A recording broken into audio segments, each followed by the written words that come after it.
recruiter no, sa call center industry. So kasi nasa call center industry ako nagtatrabaho. So yun nangyari is sabi ko habang nag-aantay ako na magkatrabaho, syempre mag-apply na din ako. So nag-try ako online.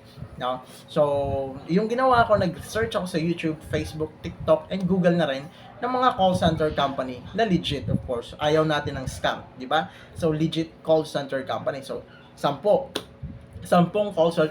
center company yung sinubmitan ko ng resume. And then, after ko mag-search, gumawa na ako ng resume. Syempre, yung nakakaakit, di ba? Para tawagan agad tayo ng mga recruiter. So, ngayon, after ko ma-search yung mga company na yun, nakagawa na ako ng resume. So, hinanap ko lahat ng company na yun sa Facebook, TikTok, Google, and YouTube na rin para mahanap ko rin yung website kung saan sila nagpapasubmit ng mga resume. So, lahat ng yun sinubmitan ko. And guys, believe me, in just 2 days of applying or submitting all to all those companies